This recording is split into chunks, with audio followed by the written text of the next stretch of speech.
Pinalaya sa gitna ng unos kasama ang kambal na nag-aapoy sa lagnat.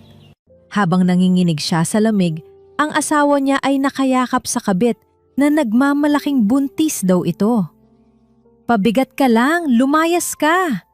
Maring utos ng lalaking pinagsilbihan niya.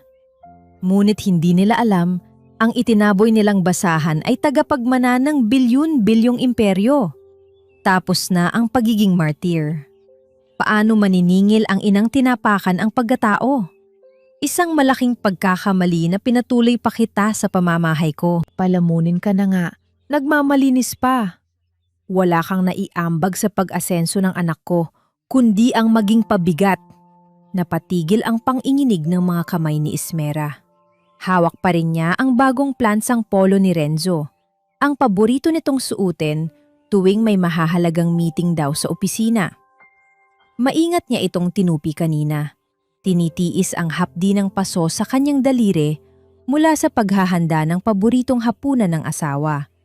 Hapunang hindi man lang nito tinikman. Bumara ang isang makapal at matinik na bukol sa kanyang lalamunan. Hindi siya nakasigaw o nakaiyak agad.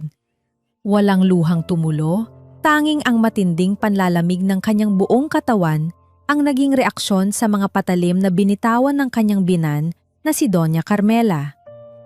Dahan-dahang bumagsak ang malinis na polo mula sa kanyang mga kamay, kasabay ng pagguho ng 6 na taong pagtitiis, paglunok ng pride, at pagiging alipin sa sariling tahanan. Saan ba siya nagkulang?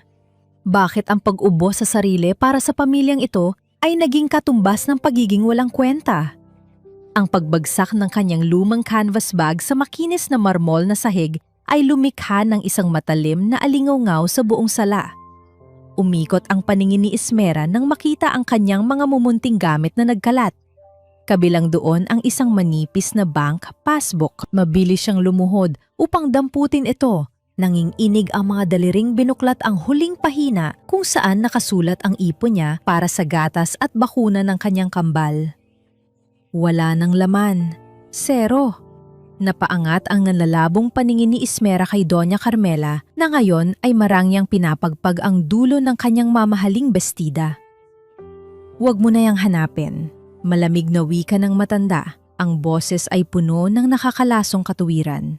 "Kinuha ko na ang kakarampot na pera dyan. Pambayad yan sa 6 na taong libreng kuryente, tubig at bubongyo ng mga anak mo."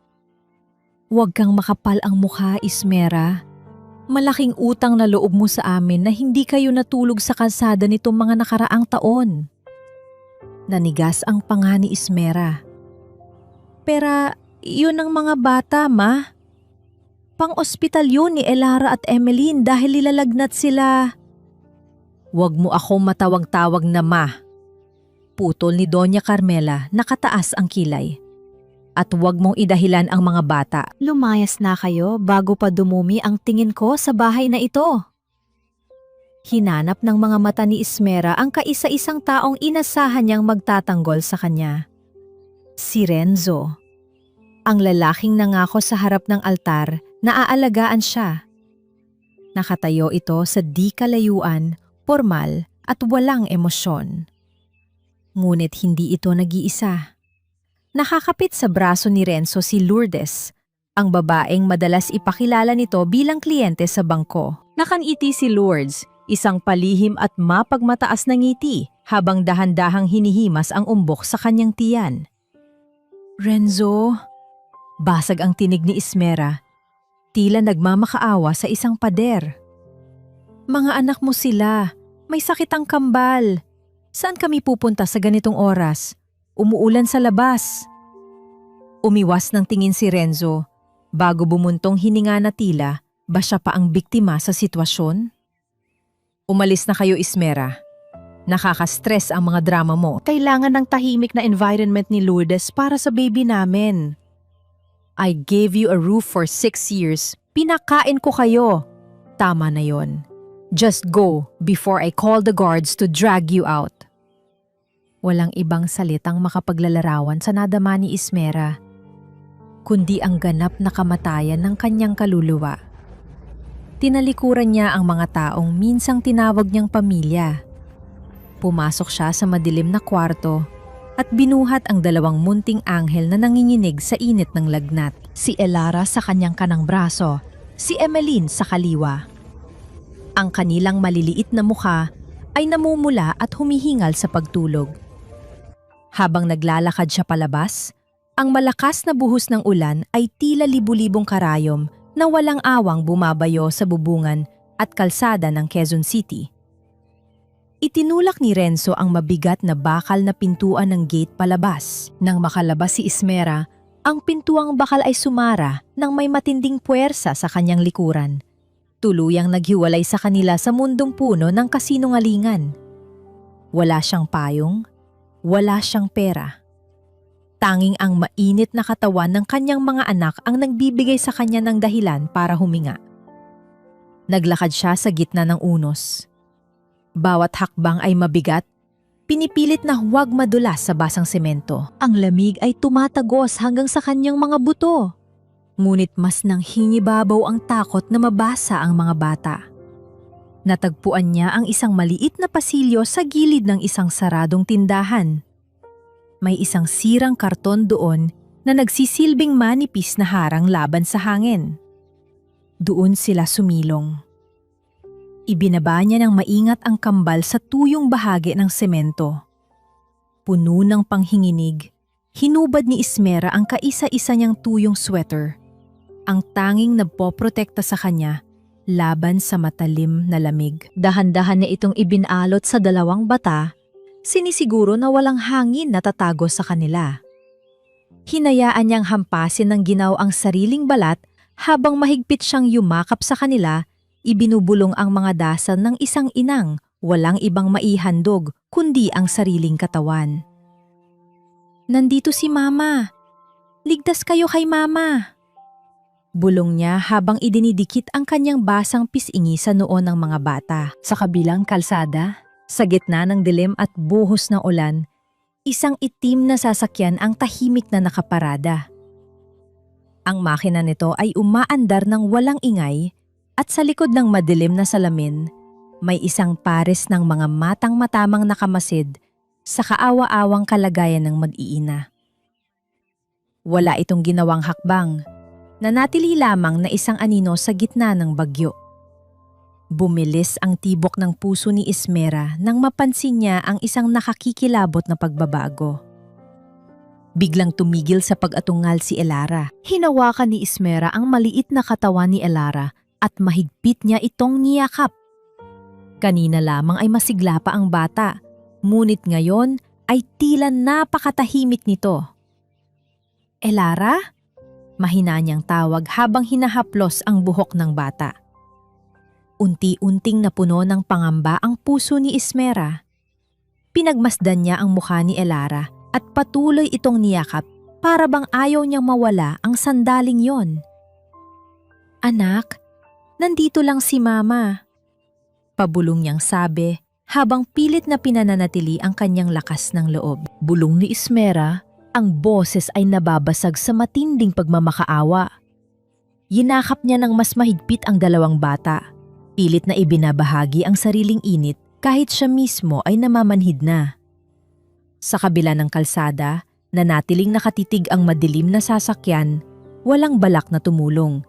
Tila naghihintay na tuluyang kainin ng gabi ang natitirang hininga ng mag-iina. Mabubuhay ba sila hanggang umaga? O ito na ba ang huling gabing may mayayakap siyang mga anak?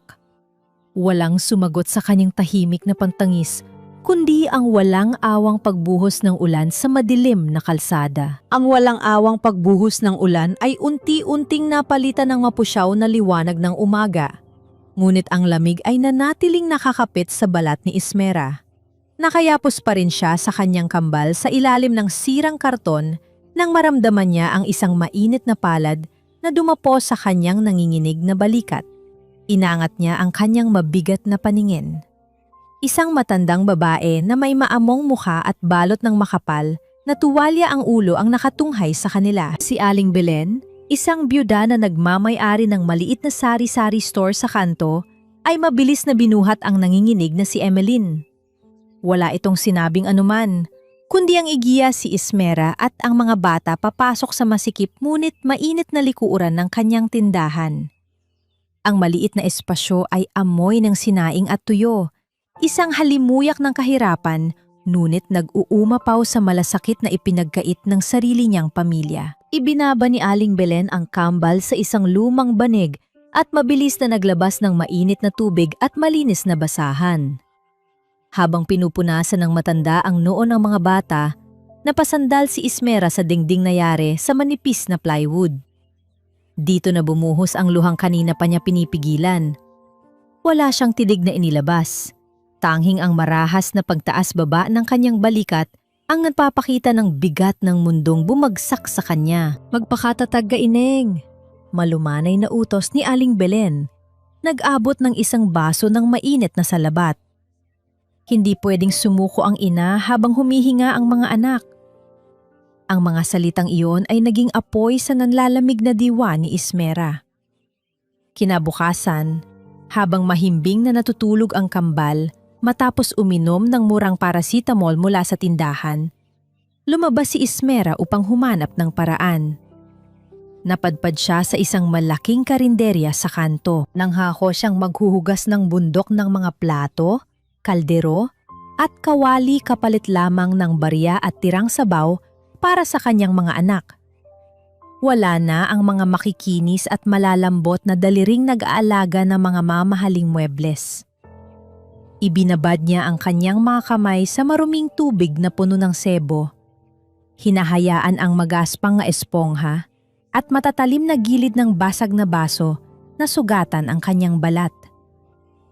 Tuwing hapdi ang nararamdaman niya, naiisip niya ang mukha ng mga anak at lalong bumibilis ang kanyang pagkuskos. Ngunit ang kakarampot na baryang kinita niya buong araw ay hindi sapat para ipambili ng iniresetang antibiotic. Sa gitna ng matinding desperasyon, ginamit niya ang lumang telepono ni Aling Belen upang tawagan ang numero ni Renzo. Nilunok niya ang natitirang hibla ng kanyang dignidad. Isang tawag lang para sa gamot ng kambal. Pagkaraan ng ilang saglit, sinagot ang linya. Ngunit hindi ang pamilyar na tinig ni Renzo ang narinig niya, kundi isang mapang-asar na halakak. Hello? Ay, akala ko kung sinong pulubi ang tumatawag. Matining at puno ng pag-uuyam na boses ni Lourdes ang sumalubong sa kanya. Tulog pa ang asawa ko, Ismera. Napagod siya kagabi sa pag-aalaga sa amin ng baby niya. Ano ba ang kailangan mo? Mamamalimos ka ba? Napapikit si Ismera. Ramdam ang paglamukot ng kanyang puso. Lourdes, nakikiusap ako. Pakisabi kay Renzo, kailangan ng mga bata ng gamot. Kahit konting tulong lang para sa mga anak niya. Mga anak na pabigat? Putol ni Lourdes. Ang boses ay parang lason na tumutulo sa pandinig ni Ismera. Wala na siyang obligasyon sa inyo. Huwag mo na kaming gambalain. Baka makasama pa sa bibi ko ang kanigahan mo. Maghanap ka ng ibang uutangan. Huwag ang asawa ko. Ang biglaang pagkaputol ng linya ay nag-iwan ng nakabibinging katahimikan sa isipan ni Ismera. Tila may isang malamig na kamay na sumakal sa kanyang lalamunan. Doon niya naintindihan ng lubusan. Patay na ang lalaking minahal niya. At kailangan niyang mabuhay na parang tunay na byuda.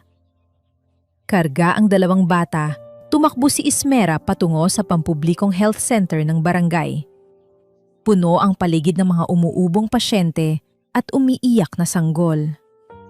Ang mga nurse ay palakad-lakad, abala at walang oras para sa mga walang hawak na pambayad. Nakaupo si Ismera sa isang sulok, yakap ang kambal. Pakiramdam niya ay unti-unti siyang lumulubog sa kumunoy ng kawalan ng pag-asa.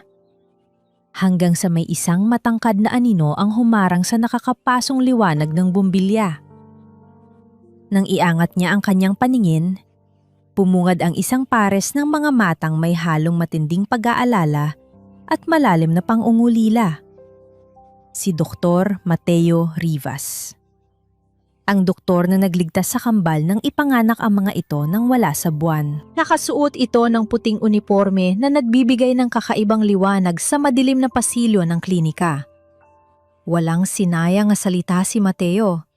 Hindi siya nagtanong kung bakit punit-punit ang damit ni Ismera o kung bakit wala siyang kasama. Yumuko lamang ito. Maingat na kinuha si Elara mula sa mga bisig ni Ismera at malumanay na nagsalita, "Ako na ang bahala sa kanila. Huminga ka, Ismera. Ligtas na kayo." Ang mga salitang iyon ang nagpabagsak sa pader ng katatagan na pilit itinatayo ni Ismera buong araw. Habang ginagamot ni Mateo ang mga bata sa loob ng kwarto at binabayaran ang lahat ng reseta mula sa sariling bulsa, lumabas si Ismera sa likuran ng klinika. Doon, sa ilalim ng kalawanging bubong, pinakawalan niya ang mga luhang may halong matinding hiya at gumaan na damdamin. Nahihiya siyang makita siya ng isang taong nirerespeto niya sa ganitong kaawa-awang kalagayan. Ngunit, nag-uumapaw ang pasasalamat sa kanyang dibdib. Naramdaman niya ang presensya ni Mateo sa kanyang likuran. Wala itong sinabi. Lumapit lamang ang doktor at dahan-dahang inabot ang mga nanginginig na kamay ni Ismera. Ang mga daliri nitong dating makikinis ay puno ngayon ng maliliit na hiwa, pamumula at nagnanak ng paltos mula sa matinding paghuhugas. Kumuha si Mateo ng maliit na tube ng ointment at mga band-aid mula sa kanyang bulsa. Walang imik, ngunit may labis na pag-iingat, nilinis at binalot niya ang bawat sugat sa mga daliri ni Ismera. Ang dampi ng maiinit na kamay ng doktor ay tila isang balot ng kapayapaan na matagal na niyang hindi nararamdaman. Nang magtama ang kanilang mga paningin, nakita ni Ismera ang isang damdaming hindi niya maipaliwanag. Isang malalim, hindi mabigkas na pangungulila sa mga mata ni Mateo.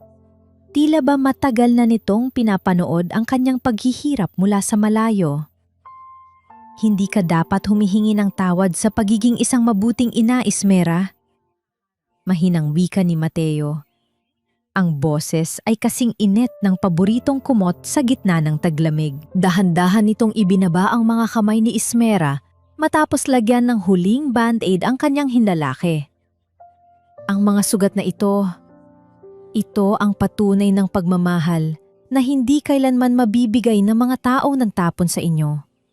Huwag kang mahiya. Napatitig lamang si Ismera sa kanyang mga daliri na ngayon ay may lunas na. Hindi na kasing hapdi ng kanina. Sa unang pagkakataon, mula nang palayasin siya sa ulan, nakaramdam siya ng tunay na kapanatagan. Walang hinihinhing kapalit si Mateo, walang panghuhusga. Tanging tahimik na paggalang sa babaeng nadapa, ngunit pinipilit bumangon para sa mga anak. Lumipas ang 3 araw sa loob ng masikip na eskinita. Sa tulong ng mga gamot na binili ni Mateo at sa mainit na sabaw ni Aling Belen, unti-unting nanumbalik ang sigla ng kambal. Nakangiti na muli si Elara habang naglalaro naman ng mga lumang tansan si Emeline sa isang gilid. Nakaupo si Ismera sa labas ng sari-sari store, nagtutupi ng mga hiniram na damit mula sa mabait na byuda nang biglang tumigil ang ikot ng mundo sa kanilang maliit na komunidad. Isang marangya at itim na sasakyan. Ang parehong sasakyang nakamasid sa kanya noong gabing pinalaya siya sa gitna ng bagyo. Ang dahan-dahang pumarada sa bungad ng maputik na eskinita. Ang makinis nitong pintura ay tila isang dayuhan sa lugar na puno ng kalawang at alikabok. Bumukas ang pinto ng sasakyan. Isang matandang lalaki na nakasuot ng makapal at mamahaling barong Tagalog ang bumaba. Hindi nito inalintana ang paglubog ng kanyang makintab na sapatos sa maitim na putik. Dire-diretso ang hakbang nito, ang mukha ay seryoso. Hawak ang isang makapal na itim na portfolio. Nagtago ang mga naglalarong bata sa likod ng mga nakasampay na damit habang ang mga tsismosa sa kanto ay natigilan sa kanilang pag-uusap.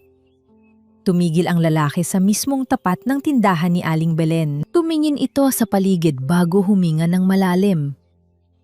"Hinahanap ko ang nag-iisang apo ni Don Aurelio." Malakas at pormal na pahayag ng lalaki. Tumingin ito ng direkta sa mga mata ni Ismera. Tila ba matagal na siyang kilala nito? Bahagyang yumukod ang matanda bilang pagbibigay galang. Nasaan si Ginang Ismera Valdez? Ang pagbanggit sa buo niyang pangalan, lalo na ang aplidong matagal na niyang ibinaon sa limot, simula nang tumakas siya sa kanyang pamilya upang pakasalang si Renzo, ay lumikha ng isang nakakabining aling-awngaw sa makipot na eskinita. Tumigil ang paghinga ni Ismera. Ang apelidong matagal na niyang ibinaon sa limot, simula nang talikuran niya ang kanyang pamilya upang pakasalan ang lalaking sumira sa kanyang buhay, ay tila isang malamig na hangin na biglang yumakap sa kanyang pagkatao. Dahan-dahang lumapit ang matandang lalaki at nagpakilala bilang Attorney Benicio Lara, ang pinagkakatiwala ang tagapayo ng yumaong si Don Aurelio Valdez. Ang balita ng pagpanaw ng kanyang lolo ay tila isang mabigat na bato na dumagan sa dibdib ni Ismera. Matagal niyang inakala na galit ito sa kanya dahil sa kanyang pangtatanan, kaya naman hindi na siya naglakas loob na magpakita pa, kahit noong mga panahong naghihirap siya sa kamay ni Renzo. Sa loob ng maliit at madilim na tindahan ni Aling Belen, maingat na inilapag ng abogado ang kanyang itim na portfolio sa ibabaw ng gasgas na mesa. Walang sinayang na oras ang matanda. Inilabas nito ang makakapal na dokumentong naglalaman ng huling habilin ng haligi ng mga Valdez. Ipinaliwanag ni Attorney Benicio na sa kabila ng paglayo ni Ismera, hindi kailanman itinakwil ni Don Aurelio ang kanyang kaisa-isang apo. Sa katunayan, iniwan nito ang buong imperyo ng Valdez Land Holding sa kanya, isang dambuhalang kumpanya ng real estate at mga lupain na nagkakahalaga ng higit 3 bilyong piso. Ngunit hindi ang halaga ng salapi ang nagpabagsak sa mga luha ni Ismera nang iabot sa kanya ng abogado ang isang nakaselyong sobre na naglalaman ng personal na liham ng kanyang lolo. Nanginginig ang kanyang mga daliri habang binubuklat ang pahina. Ang bawat salitang nakasulat sa pamilyar na kumpas ng kamay ng matanda ay tumago sa kanyang nangungulilang puso. Aking mahal na apo, basa ni Ismera sa kanyang isipan habang patuloy sa pag-agos ang mainit na luha sa kanyang pisingi. Alam kong dumaan ka sa matinding paghihirap. Matagal kitang pinanood mula sa malayo. Pinipipilan ang sarili kong makialam dahil alam kong kailangan mong matuklasan ang sarili mong lakas. Hindi ka pinalaki ng pamilyang ito para maging anino lamang ng isang lalaking walang kwenta. Pagdating ng araw na mabasa mo ito, alam kong handa ka na. Tumayo ka, hindi lamang bilang isang Valdez, kundi bilang isang babaeng may hawak ng sariling niyang kapalaran. Dahan-dahang hinaplos ni Ismera ang lumang tinta sa ibabaw ng pirma ng kanyang lolo. Ang simpleng haplos na iyon ay tila humigup ng pambihirang tapang mula sa yumao, isang init na nagpapatapang sa kanyang nanlalamig na kaluluwa. Pinunasan niya ang kanyang mga luha at hinarap si Attorney Benicio. Taglay ang isang bagong ningas sa kanyang mga mata. Gayunpaman, ang laban ay hindi pa tapos. Ipinaliwanag ng abogado ang isang matinding kondisyon na nakapaloob sa testamento. Hindi agad maipapangalan kay Ismera ang buong yaman upang mapatunayan sa Board of Directors na karapat-dapat siya at hindi lamang umaasa sa dugo ng kanyang lolo, kailangan niyang isalba ang Paraiso Resort, isang naghihingalong proyekto ng kumpanya na unti-unting nalulugi dahil sa isang hindi matukoy na anomalya sa loob. May nagmamanipula ng pondo at sumisira sa proyekto mula sa pamunuan at kailangan itong matuklasan at maayos ni Ismera sa loob ng 3 buwan. Ang pinakamahirap na bahagi ng kasunduan ay ang pagpasok niya sa subsidiary company bilang isang ordinaryong empleyado sa ilalim ng Departamento ng Disenyo, walang bahid ng kapangyarihan at walang sinumang nakakaalam ng kanyang tunay na pagkatao. Agad na nilagdaan ni Ismera ang isang mahigpit na non-disclosure agreement. Tinatanggap ang hamon na tila isang sundalong papasok sa isang madugong digmaan ng walang dalang sandata kundi ang kanyang talino. Bago ang kanyang unang araw, kinausap ni Ismera si Aling Belen at si Dr. Mateo Rivas. Buong pusong nangako ang matandang byuda na babantayan ang kambal habang nasa trabaho siya. Si Mateo naman, Sa kanyang tahimik at maaasahang pamamaraan, ay nag-alok na sagutin muna ang pangangailangang medikal ng mga bata hanggang sa makaluwag si Ismera. Ang malamlam na tingin ni Mateo at ang banayad nitong pagtango ay nagbigay kay Ismera ng kapayapaang kailangan niya upang iwan pansamantala ang kanyang mga anak. Nang sumapit ang umaga, nakatayo si Ismera sa harap ng nagtataasang gusaling salamin sa sentro ng Makati. Wala siyang suot na mamahaling alahas o magarbong damit. Ang kanyang formal na blusa ay kupas na at ang kanyang itim na sapatos ay may mga gasgas, sumasalamin sa hirap na pinagdaanan niya noong mga nakaraang taon. Mahigpit ang pagkakapusod ng kanyang buhok, walang anumang kolorete sa mukha, tanging ang malinis at determinadong anyo ng isang inang handang gawin ang lahat. Pagpasok niya sa malawak na lobby, ramdam niya ang lamig ng aircon at ang abalang galaw ng mga empleyado na hindi man lang siya tinapunan ng tingin. Naglakad siya patungo sa hanay ng mga elevator, pilit na pinapakaalma ang mabilis na tibok ng kanyang puso. Nang tumapat ang numero sa palapag ng kanyang pupuntahan, dahan-dahang naghiwalay ang makikinis na pintuang bakal ng elevator. Ngunit imbes na walang lamang espasyo ang sumalubong sa kanya, isang figura ng lalaki ang nakatayo sa gitna. Nakasuot ito ng mamahaling suit, makintab ang buhok at may hawak na kape mula sa isang kilalang tindahan. Napatigil ang paghinga ni Ismera. Ang lalaking kaharap niya ay walang iba kundi ang kanyang asawa, si Renzo Madrigal. Bahagyang kumunot ang noo ni Renzo nang makita ang babaeng pinalayas niya sa gitna ng bagyo na ngayon ay nakatayo sa mismong gusali ng kumpanyang pinapasukan niya. Mabilis na napalitan ang kanyang pagtataka ng matinding pandidiri.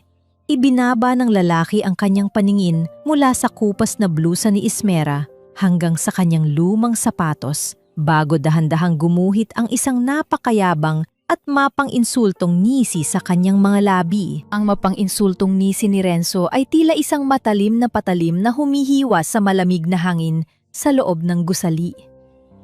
Humakbang siya palabas ng elevator. Pinasadahan ng mapanlait na tingin si Ismera mula ulo hanggang paa.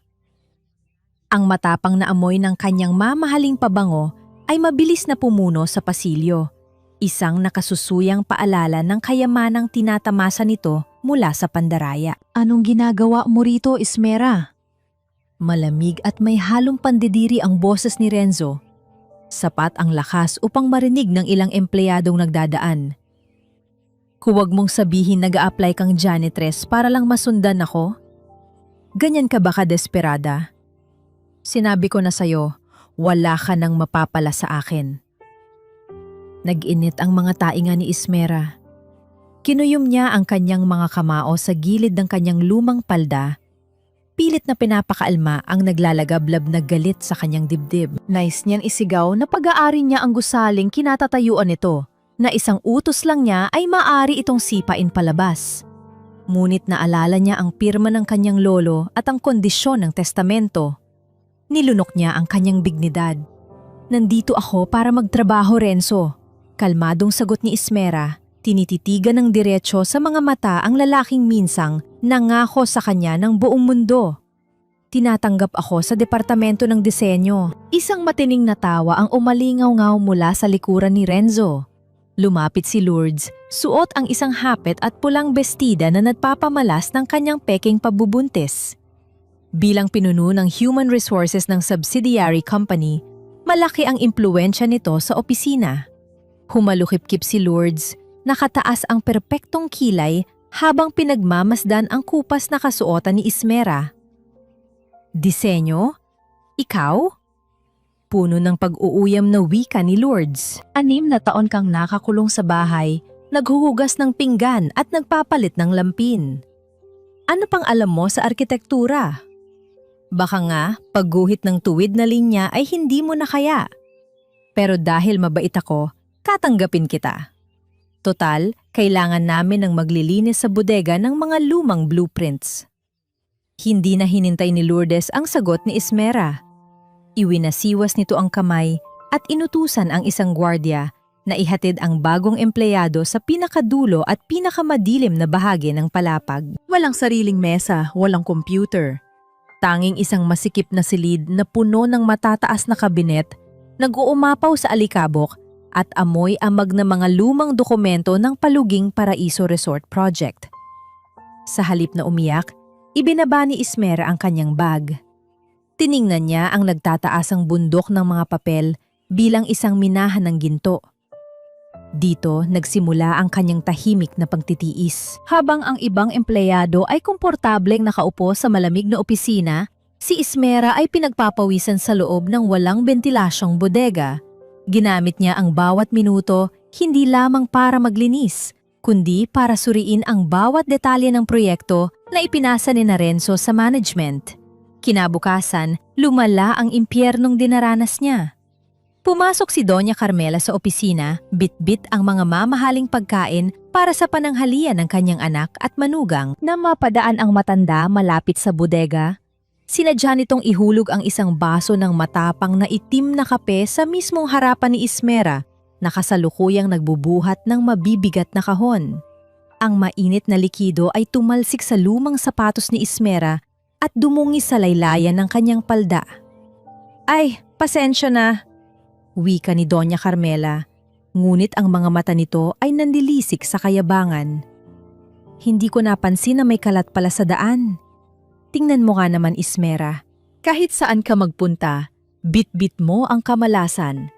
Kahit bihisan ka pa ng uniforme ng kumpanya, basurera ka pa rin tingnan. Linisin mo yan bago ka pa makadugyot sa opisina ng anak ko." Tumalikod ang matanda na tila walang nangyari. Nag-iwan ng nakasusuyang tawa na sumabay sa halahak ni Lourdes sa di kalayuan. Pumikit si Ismera. Naramdaman niya ang panginginig ng kanyang buong katawan, isang pinipigilang bulkan na nagbabadyang sumabog. Ngunit muli, inisip niya ang ngiti ng kanyang mga anak at ang hinaharap na nakalaan para sa kanila. Kumuha siya ng basahan at tahimik na nilinis ang sahig, binabaon ang bawat pangungutya bilang gasolina sa kanyang unti-unting nabubuong plano. Pagsapit ng gabi, nang mag-uwian na ang lahat ng empleyado at tanging ang mga ilaw na lamang sa pasilyo ang naasindi, naiwan si Ismera sa loob ng bodega. Puno ng dumi ang kanyang mukha at pagod ang kanyang mga braso. Ngunit gising na gising ang kanyang isipan. Inilatag niya ang mga nahanap niyang blueprints ng Paraiso Resort sa ibabaw ng lumang mesa. Habang maingat na sinusuri ang mga numero at disenyo na ginawa mismo ni Renzo, biglang nanlaki ang mga mata ni Ismera. Pinunasan niya ang alikabok sa kanyang pisingi gamit ang likod ng kanyang kamay. Unti-unting gumuhit ang isang tapat at totoong ngiti sa kanyang mga labi. Isang ngiti ng tagumpay. Nahanap niya ang malaking kapintasan sa istruktura. Isang mapanganib na pagkahamali sa pundasyon ng resort na hindi nakita ng sinuman. At ang mas malala, nakadiskubre siya ng mga pekeng resibo ng materyales na pinatong sa budget ng proyekto. Ang mga traidor ay nagnanahaw ng pondo habang itinataya ang kaligtasan ng mga magiging panauhin ng resort. Lumabas si Ismera mula sa bodega upang kumuha ng tubig sa pantry. Habang dumaraan sa tapat ng walang taong mesa ni Lourdes, napansin niya ang naiwang bukas na computer monitor. May isang folder sa screen na hindi na isara ng maayos. May pamagat na, "Padala Cebu." At sa ibaba nito ay listahan ng mga milyon-milyong halaga na unti-unting inilalabas mula sa kumpanya, papunta sa isang hindi kilalang account. Bago pa man bumalik ang screensaver, naiukit na ni Ismera ang mahalagang impormasyong iyon sa kanyang isipan. Bumalik siya sa bodega na may dalang panibagong lakas. Kumuha siya ng sariling papel at lapis at sa ilalim ng malamlam na ilaw, iginuhit niya ang isang napakagandang master plan. Inayos niya ang pagkakamali ni Renzo at lumika ng isang disenyong nagpapababa ng gastos, ngunit nagpapataas ng kalidad at ganda ng resort. Isang obrang magpapatunay ng kanyang husay. Nang matapos niya ito, Isinulat niya ang kanyang pangalan sa ibabang sulok ng papel. Nilisan niya ang bodega upang pumunta saglit sa banyo bago tuluyang umuwi.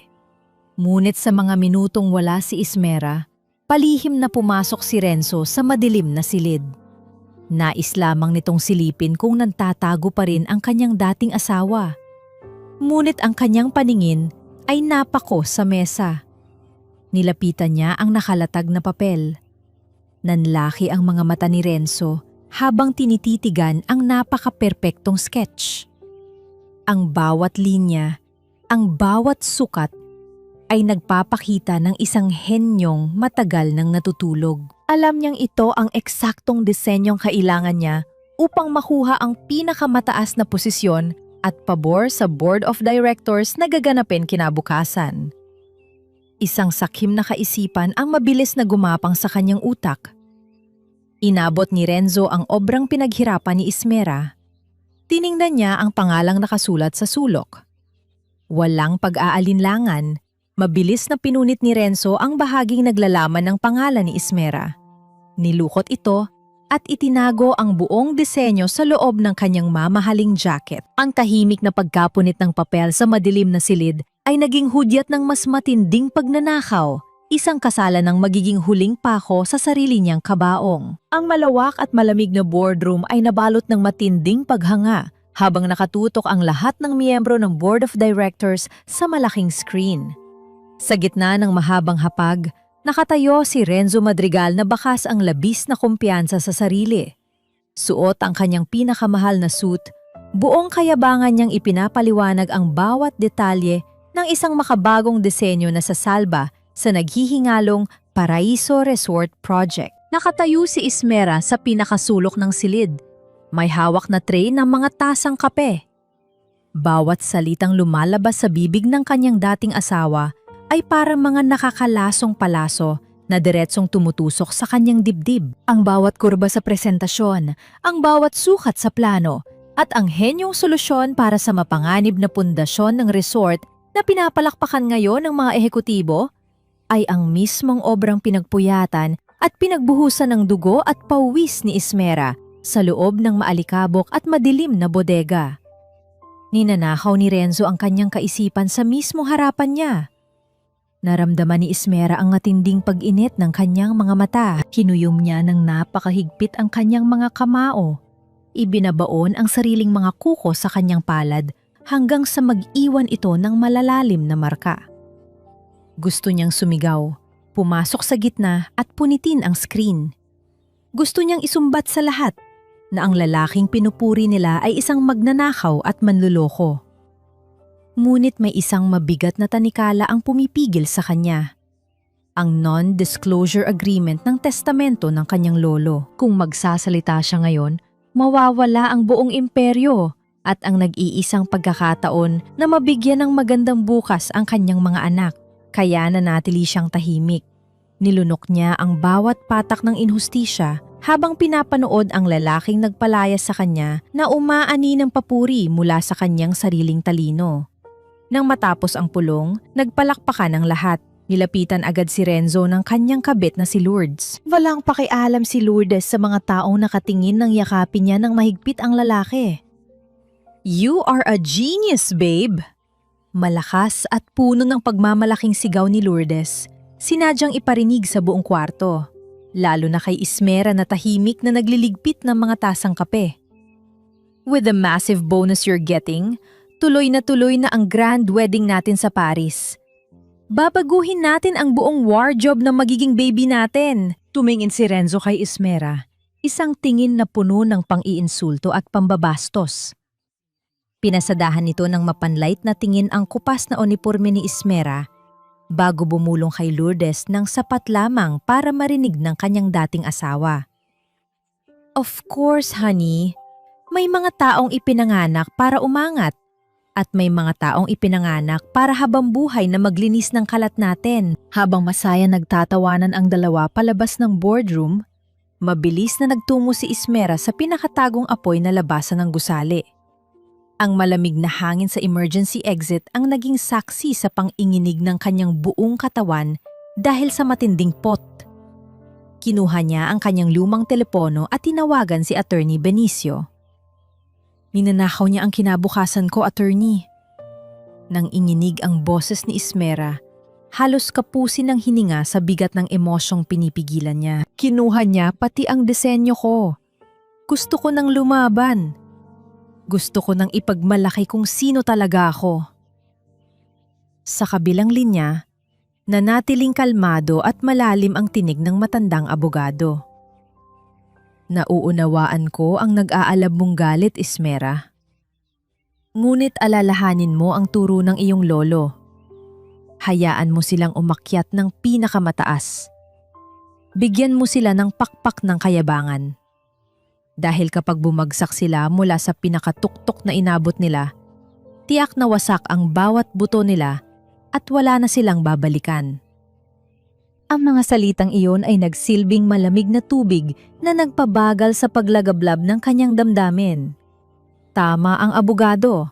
Ang paghihiganti na mabilis ay madaling makalimutan. Ang paghihiganti na pinag-isipan ay magiging isang sumpa sa mga taong umapi sa kanya. Isang malamig na pagkalkula ang pumalit sa kanyang pighati. Pagsapit ng gabi, umupo si Ismera sa isang malamig na bangko sa labas ng gusali, naghihintay ng masasakyan. Tinawagan niya ang telepono ni Aling Belen. Ilang saglit lang, narinig niya ang matatamis at inosenteng boses ng kanyang mga anghel. Mama, uwi ka na ba? Miss na namin amoy mo. Malambing na wika ni Elara habang naririnig sa background ang mahinang pagtawa ni Emeline.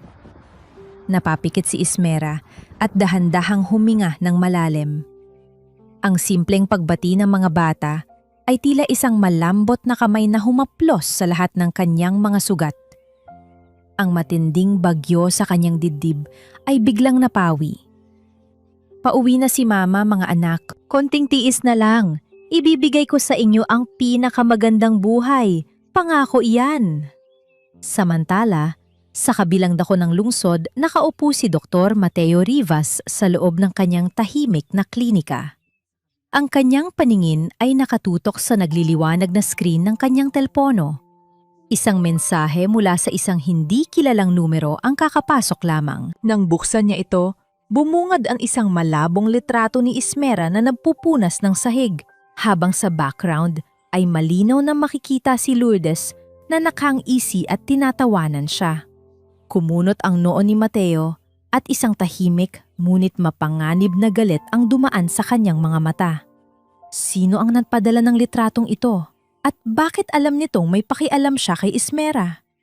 Kinabukasan, isang malaking balita ang gumimbal sa buong subsidiary company. Dahil sa ipinakitang henyong disenyo, inanunsyo ng management na si Renzo Madrigal ay formal nang itinaas sa posisyon bilang Vice President ng proyekto. Ang buong opisina ay nag-alay ng pagbate. Pinalamutian ng mga bulaklak ang bago at malawak na opisina ni Renzo na napalilibutan ng salamin. Bago pa man magsimula ang oras ng trabaho, ipinatawag si Ismera sa opisina ng bagong vice-presidente. Nang pumasok siya, nakaupo si Renzo sa kanyang malaking silyang gawa sa balat. Prenteng nakapatong ang mga sapatos sa ibabaw ng makinis na mahogany na mesa. Tinawag mo ako, sir? Malamig at formal na tanong ni Ismera, walang anumang bahid ng takot sa kanyang mukha. Ngumisi si Renzo. Inalis niya ang kanyang mga paa sa mesa at may pinindot sa kanyang computer. Alam mo, Ismera, bilang bagong vice president ng proyektong ito, kailangan kong linisin ang mga walang silbing basura sa departamento ko. Kasabay ng kanyang pananalita, ang makina sa gilid ng kanyang mesa ay nagsimulang gumalaw. Ang walang awang pag-andar ng printer habang iniluluwa nito ang isang formal at puting papel ay tila humuhukay sa mismong libingan ng mga panandaliang pag-asa. Dinampot ni Renzo ang mainit pang papel at mayabang nga inihagis ito sa mismong harapan ni Ismera. Naglayag ito sa hangin bago tuluyang bumagsak sa sahig malapit sa lumang sapatos ng babae. Termination letter mo. Malupit na deklarasyon ni Renzo, ang mata ay nagliliyab sa maling kapangyarihan. You are officially fired. Ligpitin mo na ang mga gamit mo At wag na wag ka nang babalik dito. Walang imik na inayos ni Ismera ang kanyang mga gamit sa loob ng madilim na bodega. Ang bawat lumang lapis at kupas na kwadernong inilalagay niya sa loob ng kanyang bag ay tila kasing bigat ng mga pangarap na pilit dinudurog ng mga taong umapak sa kanya. Sa pintuan, nakatayo si Lourdes, nakahalukip-kip at may nakapaskil na mapang-asar na ngiti sa mga labing puno ng pulang kolorete. Diyan ka naman talaga magaling, Ismera, ang magligpit ng mga basurang iniiwan namin. Matining at puno ng lason na wika ni Lourdes. Huwag ka nang mangarap na makakabalik ka pa sa industriyang ito. Sinigurado ni Renzo na sira na ang pangalan mo sa lahat ng kumpanya. Bumalik ka na lang sa pamamalimos. Hindi lumingon si Ismera. Isinabit niya ang kanyang lumang bag sa kanyang balikat at naglakad palabas. Nilampasan si Lourdes na tila ba isa lamang itong hangin na walang halaga. Ang katahimikan ni Ismera ay hindi tanda ng pagkatalo, kundi isang pinipigilang bagyo na naghihintay ng tamang panahon para manalasa. Paglabas niya ng mataas na gusali, sinalubong siya ng isang malakas at madilim na unos. Ang kalanghitan ng Makati ay nagbuhos ng walang awang ulan, tila nakikidalamhati sa pagod at bigat na nadarama ng kanyang dibdib. Wala siyang dalang payong, ngunit wala rin siyang lakas para tumakbo. Hinayaan niyang basain ng malamig na tubig ang kanyang uniforme at mukha, itinatago ang mga luhang hindi na niya kayang pigilan. Halos madurog ang kanyang puso sa isiping ginawa niya ang lahat. Binukot niya ang kanyang talino sa loob ng halos 3 buwan, tiniis ang lahat ng pang-iinsulto, ngunit sa huli, ninakaw pa rin ng lalaking nanakit sa kanya ang kaisa-isang obrang magpapatunay ng kanyang halaga. Paano niya haharapin ang board of directors bukas kung wala siyang maipapakitang katibayan? Nabigo ba niya ang kanyang lolo?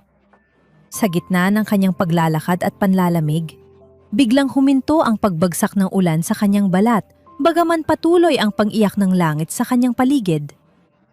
Nang iangat niya ang kanyang paningin, isang malapad at itim na payong ang nakasangga sa poot ng bagyo.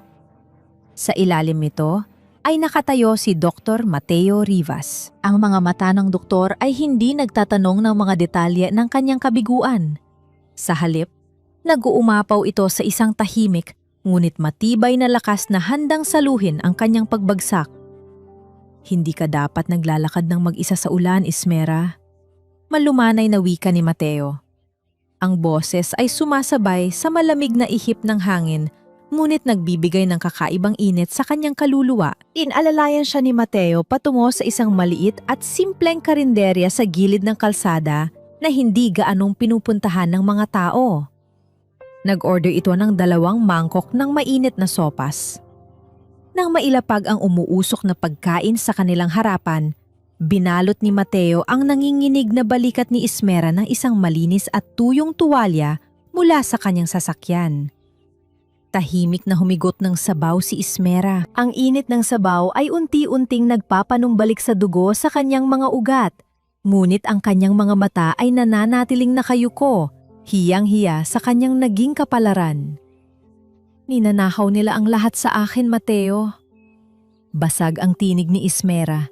Ang unang pagkakataong inilabas niya ang kanyang hinaing. Pati ang pangarap ko. Tinanggalan nila ako ng trabaho. Ano pa ang natitira sa akin? Walang pag-aalinlangang iniabot ni Mateo ang kanyang kamay sa ibabaw ng mesa. Dahan-dahan, taglay ang matinding paggalang at pag-iingat. Isinuksok niya ang isang basang hibla ng buhok ni Ismera sa likod ng tainga nito. Ang simpleng haplos na iyon ay nagpadala ng isang kuryente ng kapanatagan sa buong pagkatao ni Ismera. Isang pag-aaruga na hindi kailanman ipinaramdam sa kanya ni Renzo. Maaaring tinanggalan nila ng halaga ang pangalan mo ngayon, Ismera. Tiningnan siya ni Mateo ng tuwid sa mga mata. Puno ng taimtim na paghanga, pero nakikita ko ang koronang hindi nila kayang bawiin. Ikaw ang nagligtas sa sarili mo. Ikaw ang gumawa ng disenyong iyon. Bukas ang huling araw ng iyong pagsubok. Huwag kang pumayag na iba ang umani ng kinanim mo. Ang mga salitang iyon ay nagpaalab ng isang bagong apoy sa dibdib ni Ismera. Wala ng oras para maghintay sa awa ng tadhana. Siya mismo ang mag-aayos ng patibong para sa mga taong umabuso sa kanya. Tumayo si Mateo upang bayaran ang kanilang kinain. Habang naghihintay, napansin ni Ismera na nagring ang telepono ng doktor. Sinagot ito ni Mateo, lumayo ng kaunti.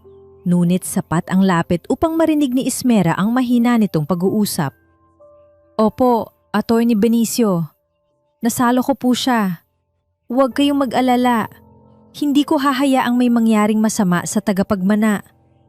Nakahanda na rin ang mga papeles na hiningi ninyo. Seryosong ibinulong ni Mateo sa kabilang linya. Kumunot ang noo ni Ismera. Bakit kausap ni Mateo ang abogado ng kanyang lolo? May lihim bang ugnayan ang doktor sa pamilya Valdez na hindi niya alam? Bago pa man niya makumpronta si Mateo, kinapa niya ang loob ng kanyang bag upang kunin ang kanyang panyo. Sa halip na tela, nahawakan ng kanyang mga daliri ang isang nakatuping dokumento. Ito ang mga papel na palihim niyang naiprint mula sa naiwang bukas na computer ni Lourdes kahapon. Ang folder na may pamagat na Padala Cebu, binuklat ni Ismera ang papel sa ilalim ng malamlam na ilaw ng karinderya. Ang kanyang mga mata ay nanlaki habang tinititigan ang listahan ng mga bank transactions. Hindi ito simpleng padala para sa isang peking pagbubuntis. Ang numero ng account sa Cebu ay nakapangalan sa isang lalaking asawa ni Lourdes at ang halagang inililipat mula sa pondo ng Paraiso Resort patungo rito ay umaabot sa 100,000,000 piso. Ang walang katapusang pila ng mga numero sa papel ay hindi na lamang ebidensya ng pangangalo niya. Ito ay malinaw na katibayan ng isang malawakang pagnanakaw. Ang mahabang hanay ng mga zero sa bank statement ay tila nag-anyong mga tanikalang tuluyang magbibigti sa pangarap ni Renzo at Lourdes bukas. Ang bawat numero sa bank statement na hawak ni Ismera ay tila naging mga matatalim na bala na handa na niyang ikarga sa kanyang sandata. Hindi lamang ito simpleng pagnanakaw, ito ay ang katibayan ng sistematikong pag-ubos sa kumpanya ng kanyang lolo habang siya ay pilit na ginagawang basahan sa loob ng bodega. Naramdaman ni Ismera ang paglapit ni Mateo pagkatapos itong makipag-usap sa telepono. Ibinalik ni Ismera ang mga papel sa kanyang bag. Pilit na pinapakaalma ang kanyang ekspresyon. Tumingin siya ng diretso sa mga mata ng doktor. Ang mga matang kanina lamang ay puno ng pag-aaruga. Ngunit na yon ay tila may itinatagong malalim na ugnayan sa kanyang pamilya. Narinig kita, Mateo. Mahinang sabi ni Ismera. Ang boses ay seryoso, ngunit walang halong galit. Bakit mo kausap si Attorney Benicio? Bakit tinawag mo akong tagapagmana? Bumuntong hininga si Mateo at dahan-dahang umupo sa tapat niya. Hindi ito umiwas ng tingin dahil bago pumanaw ang lolo mo, ipinangako ko sa kanya na babantayan kita, Ismera. Hindi lamang ako ang doktor ng mga anak mo. Ako ang saksi sa bawat luha mo habang tinitiis mo ang kalupitan ng mga madrigal. Ayaw ni Don Aurelio na pakialaman ang desisyon mong maging martir noon. Pero gusto niyang may sasalo sa iyo sa oras na piliin mong bumangon. Ang pag-amin ni Mateo ay tila isang mainit na yakap sa nangungulilang kaluluwa ni Ismera. Hindi siya nag-iisa. Sa gitna ng dilim, may mga tao nga natiling tapat sa kanya. Sa tulong ni Mateo at Attorney Benicio sa kabilang linya, sinimulan nilang buuin ang huling bahagi ng investigasyon. Mabilis na ipinadala ni Ismera ang mga litrato ng bank transactions ni Lourdes. Kailangan natin ng kumpirmasyon mula sa Cebu. Utos ni Ismera kay Benicio sa teleponyo. Hanapin niyo ang lalaking pinapadalhan niya ng pera. Siguraduhin ninyong hawak natin ang katotohanan bago ang malaking gabi. Habang abala si Ismera sa paghahanda ng kanyang ganti, ang pamilya Madrigal naman ay nalulunod sa sarili nilang kayabangan. Sa loob ng kanilang mansyon, abala si Doña Carmela sa pagpili ng pinakamahal na alahas na isusuot para sa darating na Valdez Chairman Reveal Gala. Pakiramdam ng matanda, sila na ang pinakamakapangyarihang pamilya sa lungsod dahil sa promosyon ni Renzo. Isipin mo, Renzo, wika ni Doña Carmela habang tinititigan ang sarili sa malaking salamin. Kapag nakuha mo ang loob ng bagong chairman, baka gawin ka na niyang president ng buong kumpanya. At ang basurang si Ismera? Tiyak na namamatay na yon sa gutom sa kung saang eskinita ngayon. Tumawa ng mapakla si Renzo habang inaayos ang kanyang mamahaling kurbata. Huwag niya na siyang alalahanin, ma. Wala na siyang silbi. Maswerte nga siya. At pinalayas ko lang siya ng buhay. Ngayon, oras na para ipakita sa buong alta sosyedad kung sino ang tunay na hari ng Paraiso Resort. Sa kabilang dako, sa tahimik na silid ni Aling Belen, inilabas ni Ismera ang dalawang magagandang bestida na binili ni Mateo para sa kambal. Ang mga ito ay kulay puti, malilinis at may maliliit na burda ng bulaklak, isang simbolo ng kanilang bagong simula.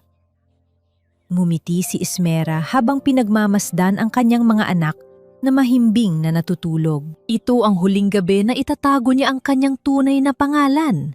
Opisyal na natapos ang 3 buwang pagsubok. Sa lihim na pagtitipon ng Board of Directors ng Valdez Land Holdings, ipinresinta ni Attorney Benicio ang huling ulat. Hindi alam ni Renzo na ang bawat galaw nila, bawat pagnanakaw ni Lourdes, at bawat pagsasakripisyo ni Ismera sa bodega ay nakatala at nasuri na ng mga tunay na may-ari ng kumpanya. Ang pasya ay nagawa na.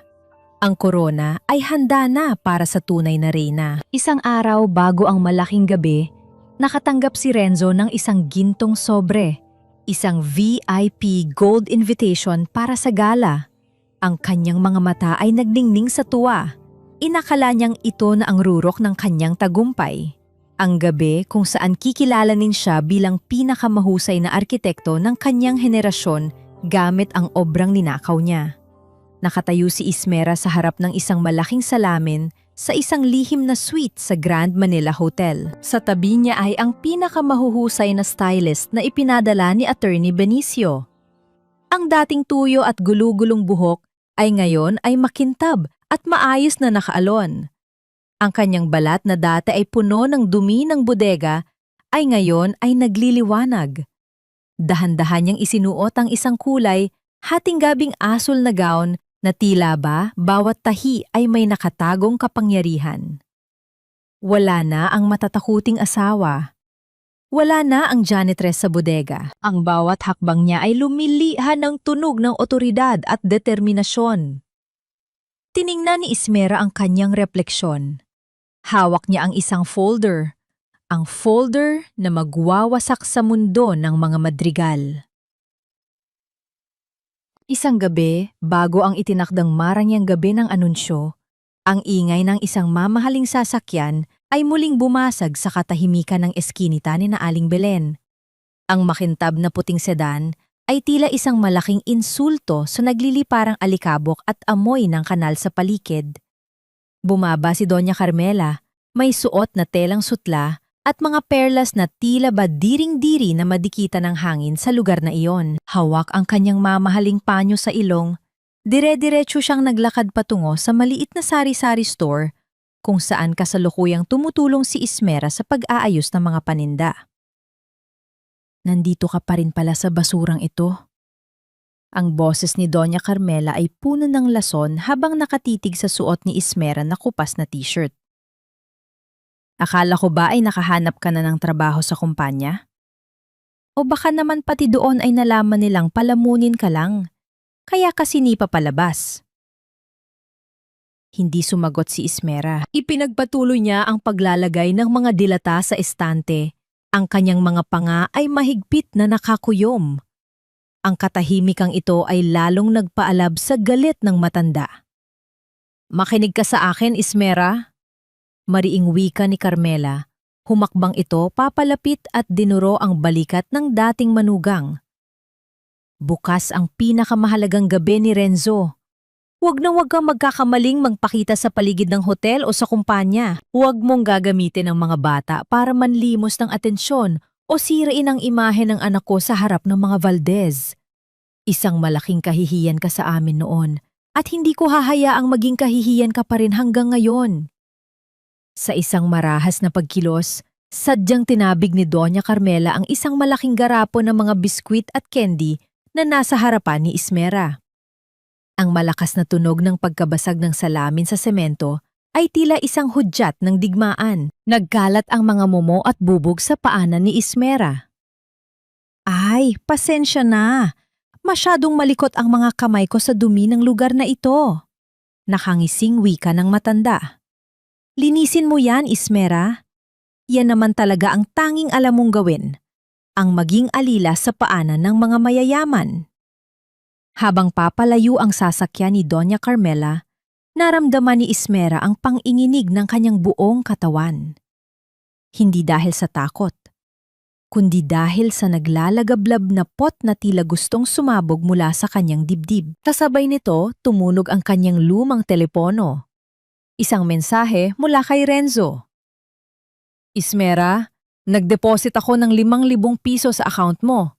Gamitin mo yan para lumayo na kayo ng mga bata sa Maynila. Huwag mo nang hintayin na ipakaladkad ko pa kayo sa mga pulis dahil sa panggugulo sa buhay namin ni Lourdes. Magkaroon ka naman ng kaunting delikadesa. Tiningnan ni Ismera ang screen. Ang 5,000 piso, isang halagang sapat lamang para sa barya ng kanyang lolo, ay ang huling insulto ni Renzo sa 6 na taon ng kanyang katapatan. Dahan-dahang ibinaba ni Ismera ang telepono at lumuhod sa sahig. Walang luha. Wala ring sigaw. Sinimula niyang pulutin ang mga basag na bubog ng garapon gamit ang kanyang mga hubad na kamay. Ang bawat sugat na likha ng salamin sa kanyang balat ay tila nagpapatibay sa kanyang determinasyon. Hayaan mo na yan, Ineng. Ako na ang magwawalis. Nag-aalalang wika ni Aling Belen habang lumalapit. Umiling si Ismera. Ang kanyang mga mata ay naging kasing tigas ng brilyante. Hindi, Aling Belen. Ako ang maglilinis nito. Gusto kong maalala ang bawat bubog na ito kapag dumating na ang oras na ako naman ang tatayo sa itaas nila. Nang matapos ang paglilinis, pumasok si Aling Belen sa loob ng kanyang maliit na kwarto at lumabas na may hawak na isang maliit na kahon. Inabot niya ito kay Ismera. Sa loob ay isang lumang hairpin na may isang butil ng perlas, isang pamana mula sa kanyang sariling ina. Suotin mo ito bukas, Ismera. Mahinang sabi ng matanda. Ang tunay na perlas ay nagmumula sa loob ng paghihirap sa ilalim ng dagat. Tulad mo, dumaan ka sa dilim, pero oras na para kuminang ka. Kinabukasan, isang puting limousine ang huminto sa isang lihim na lokasyon. Pumasok si Ismera sa isang eksklusibong butik na pag-aari ng mga Valdez. Ang mga staff na kanina ay naghihintay ay sabay-sabay na yumukod nang makita ang dala niyang gintong card at ang dokumentong pirmado ni Attorney Benicio. Nagsimula ang transformasyon. Ang mga magagaspang niyang kamay ay ginamot at binigyan ng kalinga.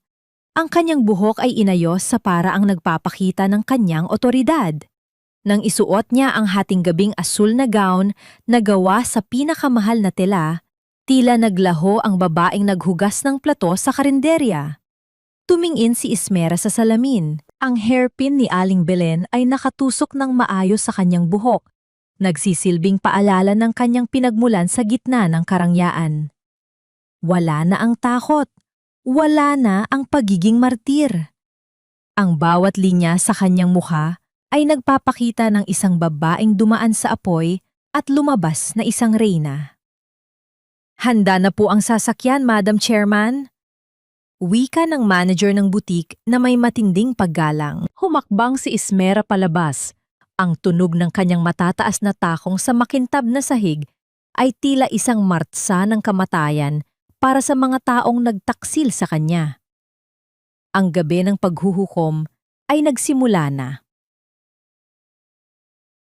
Ang Grand Manila Hotel ay nagliliyab sa liwanag ng libu-libong kristal na chandelier na nakasabit sa mataas na kisame. Tila mga bituing bumaba upang saksihihan ang pinakamahalagang gabi sa mundo ng negosyo. Ang bawat sulok ng ballroom ay amoy ng mamahaling pabango at sariwang mga bulaklak, habang ang tugtog ng mga biolin ay marahang humahaplos sa pandinig ng mga piling panauhin. Sa gitna ng karamihan, nakatayo si Renzo Madrigal na tila isang hari. Suot ang kanyang pinakamahal na taksido. Hawak niya ang isang baso ng champagne habang nakikipagpalitan ng tawa sa mga dambuhala sa industriya. Sa tabi niya ay si Lourdes, na suot ang isang hapit na pulang bestida. Pilit na ipinapakita ang kanyang tiyan habang panakanakang humahawak sa braso ni Renzo na tila ba natatakot na agawin ito sa kanya. Siguradong ikaw ang bibigyan ng special recognition mamaya, Renzo? Malakas na wika ni Doña Carmela, sapat ang lakas upang marinig ng mga taong malapit sa kanila.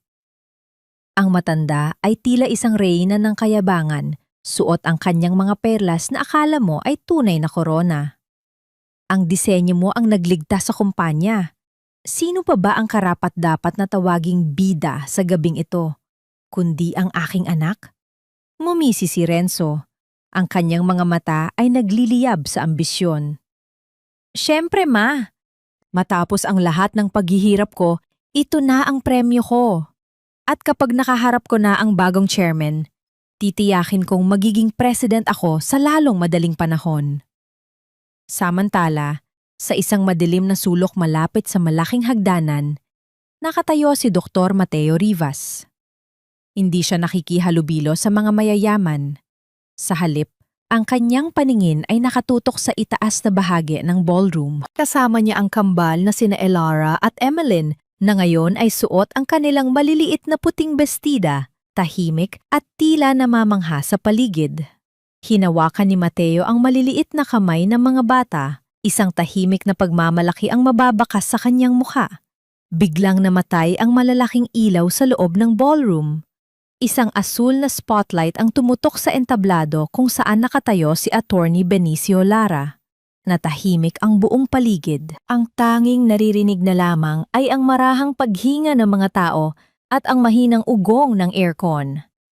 Magandang gabi sa inyong lahat! Ang boses ni Attorney Benicio ay malakas at puno ng otoridad na umalingaw-ngaw sa buong silid. Ngayong gabi, hindi lamang natin ipinagdiriwang ang tagumpay ng Valdez Land Holdings. Ngayong gabi, formal nating pakikilalanan ang babaeng magpapatuloy sa legacy ni Don Aurelio Valdez. Ang kaisa-isang tagapagmana ng imperyong ito. Inayos ni Renzo ang kanyang kurbata. Ang kanyang puso ay mabilis na tumitibok sa pananabik. Inakala niyang tatawagin siya upang ipakilala sa bagong boss. Ang kanyang mga mata ay nakatutok sa entablado, handang-handa nang lumakad patungo sa kaway ng tagumpay. Sa loob ng maraming taon, nanatili siyang nakatago. Pagpapatuloy ni Benicio, pinanood niya ang kumpanya mula sa malayo, dumaan sa matitinding pagsubok, at napatunayan ang kanyang husay sa gitna ng hirap at pasakit. Ngunit ngayong gabi, ang anino ay magiging liwanag. Kasabay ng mga salitang iyon, ang spotlight ay lumipat mula sa entablado patungo sa pinakatuktok ng grand staircase. Isang marahas na pagsinghap ang sabay-sabay na lumabas mula sa mga labi ng mga panauhin. Doon, nakatayo ang isang babae na tila ba bumaba mula sa isang painting. Ang kanyang hatinggabing asul na gown ay kumikinang sa bawat pagtama ng ilaw. Ang kanyang mukha ay puno ng dignidad.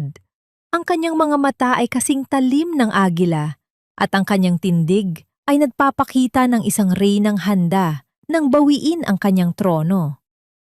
Sa kanyang buhok, kuminang ang isang butil ng perlas mula sa hairpin ni Aling Belen. Ang nag-iisang apo ni Don Aurelio Valdez. Sigaw ni Benicio. Ang ating bagong chairman, Miss Ismera Valdez. Ang tunog ng pagkabasag ng kristal na baso sa malamig na sahig ay bumasag sa katahimikan. Nabitiwan ni Renzo ang kanyang champagne. Ang kanyang mukha ay nawalan ng kulay, naging kasing puti ng pader. Ang kanyang mga labi ay nanginginig habang nakatingin sa babaeng pinalayas niya sa ulan, ang babaeng tinawag niyang basura, na ngayon ay nakatayo sa itaas ng lahat. Napahawak si Doña Carmela sa kanyang dibdib, Ang kanyang mga tuhod ay tila naging jelly sa sobrang gulat. Si Lourdes naman ay napaatras. Ang kanyang mga mata ay nanlalaki sa takot habang nakatitig sa babaeng akala niya ay tapos na ang kwento. Dahan-dahang humakbang pababa si Ismera, ang bawat tunog ng kanyang matataas na takong sa marmol na hagdanan ay tila isang hatol ng kamatayan para sa mga madrigal. Ang bawat hakbang ni Ismera pababa ng grand staircase ay tila isang mabigat na pintig ng hustisya na umaalingaw-ngaw sa buong bulwagan. Ang hating gabing asul niyang gown ay humahaplos sa mga baitang ng hagdanan, habang ang spotlight ay nananatiling nakatutok sa kanyang mukha. Isang mukhang wala ng bahid ng takot, tanging ang dambuhalang kapangyarihan ng isang babaeng nagmula sa abo. Nang makatuntong siya sa pinakamababang bahagi ng hagdan, ang mga tao ay kusang humawi na tila ba natatakot na masilaw sa kanyang ningning. Dire-diretso ang kanyang lakad patungo sa kinaroroonan ni Renzo, Doña Carmela at Lourdes. Ang bawat tunog ng kanyang matataas na takong sa makintab na marmol ay tila isang sumpa sa pandinig ng mga madrigal. Huminto si Ismera sa mismong tapat ni Renzo. Ang lalaking dati ay tinitingala niya nang may pagmamahal ay ngayon ay mukhang isang maliit at kaawa-awang nilalang na nanginginig sa takot. Ismera? Ang tanging naibulong ni Renzo. Ang kanyang boses ay gumaralgal at halos hindi lumabas sa kanyang tuyong lalamunan. Paano? Anong ibig sabihin nito? Isang malamig at napakasopistikadong ngiti ang gumuhit sa mga labi ni Ismera. Inabot niya ang mikroponong iniaalok ni Attorney Benicio na lumapit sa kanyang tabi. Tumingin siya sa buong karamihan, ngunit ang kanyang mga mata ay nanatiling nakatitig sa mga taong nagtapon sa kanya sa ulan. Magandang gabi sa inyong lahat. Ang boses ni Ismera ay malinaw, malakas at puno ng otoridad. Nais kong pasalamatan ang ating bagong Vice President ng Paraiso Resort Project, si Mr. Renzo Madrigal. Bahagyang nabuhayan ng loob si Renzo, iniisip na baka ayaw siyang ipahiya ni Ismera sa harap ng lahat. Ngunit ang sumunod na mga salita ay tila isang malakas na sampal na yumanig sa kanyang buong pagkatao. Salamat Renzo.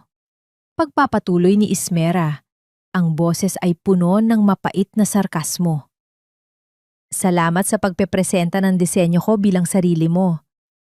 Kung hindi dahil sa pagnanakaw mo sa aking mga sketch sa loob ng bodega, hindi malalaman ng Board of Directors kung gaano ako kahusay.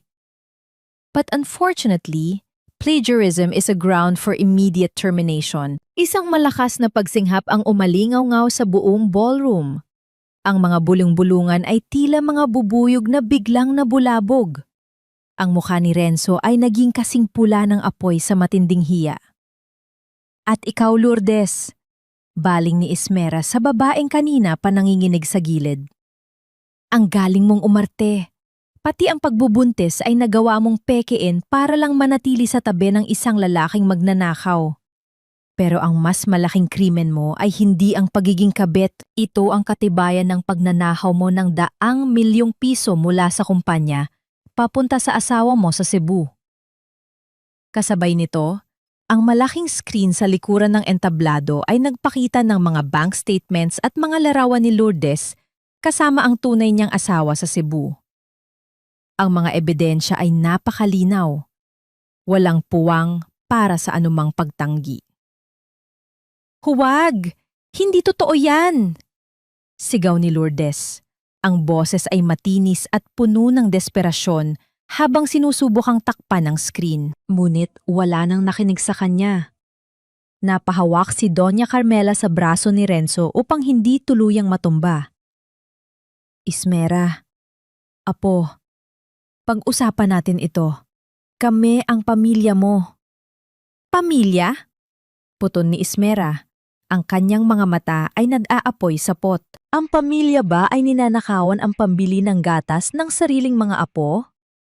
Ang pamilya ba ay nagtatapon sa isang ina at dalawang may sakit na bata sa gitna ng bagyo nang walang kaawa-awa? Mula sa gabing iyon, Doña Carmela, pinatay niyo na ang Ismera na kilala niyo. Ang nakatayo sa harap niyo ngayon ay ang chairman na magtatanggal sa inyo ng lahat. Humarap si Ismera sa mga security guards na nakapaligid sa bulwagan. Security, please escort these trespassers out of the hotel. They are no longer part of this company and they are never to set foot on any Valdez property again. Walang pasubaling hinawakan ng mga malalaking gwardiya ang mga braso ni Renzo at Lourdes. Sa gitna ng kaguluhan, tinangka ni Doña Carmela na kumapit sa laylayan ng gown ni Ismera, ngunit marahas itong iniwas ng babae. Ang mga pelas na suot mo, Doña Carmela, wika ni Ismera habang tinititigan ang kwintas ng matanda. Ang mansyon niyo na nakasanla sa kumpanya ko, lahat ng yan ay babawiin ko bukas. Lumabas kayo sa ulan at maranasan niyo ang lamig na ipinaranas niyo sa amin. Habang kinalakaladkad palabas ang mga madrigal sa gitna ng mapanlait na tingin at bulong ng alta sosyedad, nanatiling nakatayo ng matuwid si Ismera. Ang tunog ng pagsara ng malalaking pinto ng ballroom matapos silang ilabas ay tila hudyat ng ganap na katapusan ng kanyang paghihirap. Naramdaman ni Ismera ang isang mainit na presensya sa kanyang tabi. Si Dr. Mateo Rivas ay lumapit. Hawak ang kamay ng kambala sina Elara at Emeline. Ang mga bata ay nakatingin sa kanilang ina ng may paghanga. "Mama, ang ganda mo po!" sabi ni Elara habang niyayakap ang binti ni Ismera. Dito na tuluyang bumagsak ang pader ng katatagan ni Ismera. Ngunit sa pagkakataong ito, ang mga luha niya ay luha ng tagumpay at ganap na kalayaan. Binuhat niya ang dalawang anak at mahigpit na niyakap. Tumingin siya kay Mateo, na nakangiti sa kanya ng may malalim na paggalang at pagmamahal. "Tapos na, Ismera," mahinang sabi ni Mateo. "Ligtas na kayo." Ang lamig ng gabi ay tila naging mas matalas habang nakatayo sina Renzo, Doña Carmela at Lourdes sa labas ng Grand Manila Hotel. Ang marangyang liwanag ng ballroom ay unti-unting naglalaho sa kanilang paningin habang ang malalaking pinto ay sumasara ng may kasamang malakas na hampas na yumanig sa kanilang mga puso. Ang ulan, na tila sumasabay sa kanilang kasawian, ay nagsimulang pumatak ng malakas. Binabasa ang kanilang mga mamahaling suot na ngayon ay tila mga basahang nakadikit sa kanilang nanginginig na balat. "Kasalanan mo ito!" sigaw ni Lourdes kay Renzo. Ang kanyang boses ay matinis at puno ng pagkamuhi. Wala na ang malambing na tono ng kumpanya. Ang tanging natitira ay ang tunay niyang anyo bilang isang mapagsamantalang babae. "Sinabi mo sa akin na tanga si Ismera. Sinabi mo na wala siyang kakayahan. Ngayon, dahil sa'yo, bistado na ang lahat. Ako pa ang may kasalanan?" Gumaralgal ang boses ni Renzo habang pilit na inaayos ang kanyang basang toksido. "Ikaw ang nagnakaw sa kumpanya. Ikaw ang nadala ng asawa mo mula sa Cebu sa buhay natin. Dahil sa'yo, nawala ang lahat ng pinaghirapan ko." Sa gitna ng kanilang pag-aaway, mabilis na dinampot ni Lourdes ang kanyang designer bag na naglalaman ng huling cash at alahas na nakuha niya kay Renzo. Sa isang marahas na pagkilos, itinulak niya ang lalaki at tumakbo patungo sa isang naghihintay na taxi. Iniiwan si Renzo sa gitna ng kalsada na walang anumang natitira, kundi ang kahihiyan. Pagdating ni Renzo at Doña Carmela sa kanilang mansyon, sinalubong sila ng isang hindi inaasahang tanawin. Ang gate ay nakakandado ng makapal na tanikala. Nakatayo sa labas ang ilang tauhan ng sheriff at mga abogado mula sa Valdez Holdings. Ang bawat gamit nila, mula sa mga mamahaling sofa hanggang sa mga paboritong perlas ni Carmela, ay nasa loob pa ng bahay na ngayon ay pormal ng kinukuha ng bangko dahil sa hindi nabayarang utang at pagkakasangla nito sa kumpanya ni Ismera. "Hindi maaari ito! Bahay ko ito!" hikbi ni Doña Carmela. Ang kanyang mukha ay puno ng putik habang pilit niyang hinahawakan ang malamig na bakal ng gate. Ang kanyang mga kamay na dati ay puro brilyante ang suot ay ngayon ay nanginginig sa desperasyon. Ipagpaumanhin niyo, madam. Malamig na wika ng abogado. Ang ari-ariang ito ay pag-aari na ng Valdez Land Holdings. Mayroon na lamang kayong 10 minuto para kunin ang inyong mga personal na damit. Ang lahat ng alahas at kagamitang binili gamit ang pondo ng kumpanya ay mananatili sa loob bilang pambayad sa inyong mga utang. Habang ang mag-ina ay pilit na nagkakalkal ng kanilang mga damit sa gitna ng dilim, si Ismera naman ay nakaupo sa loob ng kanyang bagong opisina sa Valdez Tower. Ang malawak na bintanang salamin ay nagpapakita ng nagliliwanag na lungsod ng Makati. Wala siyang nararamdamang galit, tanging ang isang malalim na pakiramdam ng kapayapaan ang namamayani sa kanyang dibdib. Kinuha ni Ismera ang isang naka-frame na litrato ng kanyang kambal at ni Aling Belen na nakangiti sa harap ng sari-sari store. Maingat niya itong ipinatong sa ibabaw ng kanyang mahogany na mesa, ang mismong mesa kung saan minsan siyang hinamak ni Renzo. Bumukas ang pinto at pumasok si Attorney Benicio. Madam Chairman, tapos na po ang turnover ng mansyon ng mga Madrigal. Bukas na bukas din ay ipapadala na ang mga kaso laban kay Lourdes para sa plunder at falsification of documents. Tumanggo si Ismera. Salamat, attorney. At ang tungkol kay Aling Belen? Naghihintay na po siya sa ibaba. Sagot ng abogado ng may ngiti. Pagbaba ni Ismera sa lobby, sinalubong niya ang matandang byuda. Hindi na ito nakauniporme ng karinderya. Suot nito ang isang maayos na bestida. Inanunsyo ni Ismera sa harap ng kanyang mga staff na si Aling Belen ang itatalagang manager ng bagong Valdez Community Foundation, isang proyektong tutulong sa mga inang nag-iisa at mga batang lansangan. Ang utang na loob na ibinigay ni Aling Belen sa kanya noong gabing wala siyang masilungan ay binalik ni Ismera ng 100 ulit. Kinabukasan, isang wasak na lalaki ang nakatayo sa labas ng gusali ng Valdez Holdings. Si Renzo, na may suot na maruming polo at magulong buhok, ay pilit na nagmamakaawa sa mga security guard para makausap si Ismera. Ang mga tao sa paligid ay panakanahang tumitingin sa kanya nang may pandidiri na alala ang balita ng kanyang pagnanahaw ng disenyo. Kailangan ko lang siyang makausap. Asawa niya ako. Sigaw ni Renzo. Ang kanyang boses ay puno ng desperasyon habang sinusubukang pumasok sa loob. Ngunit ang mga gwardiya ay nanatiling parang pader na bakal. Hindi siya pinayagang makatapak man lang sa lobby.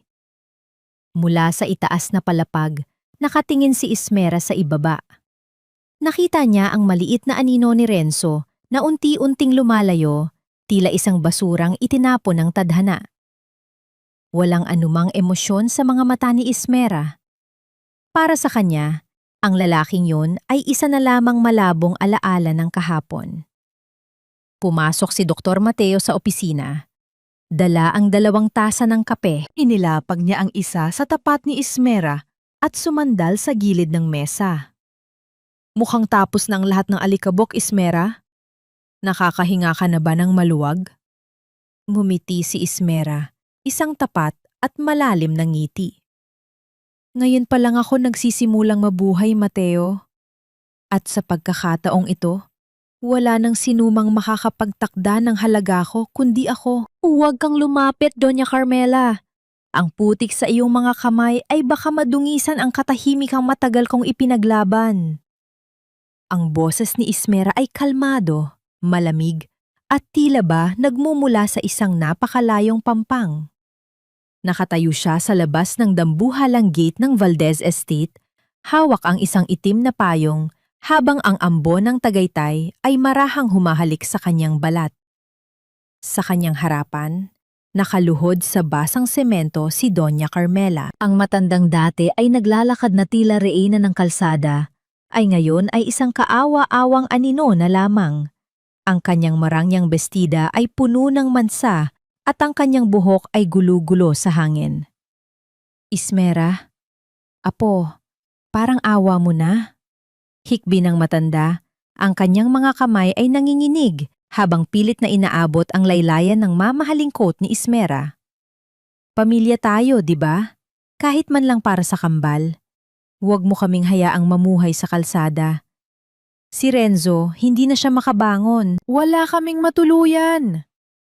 Isang mapait na alaala ang dumaan sa isipan ni Ismera. Ang gabing pinalayas siya ng matandang ito sa gitna ng unos. Ang gabing ang kanyang mga anak ay nanginginig sa lagnat habang ang pintuang bakal ng mga madrigal ay sumasara sa kanyang mukha. Naramdaman ni Ismera ang isang pamilyar na hapdi sa kanyang dibdib. Ngunit sa pagkakataong ito, hindi ito pighati.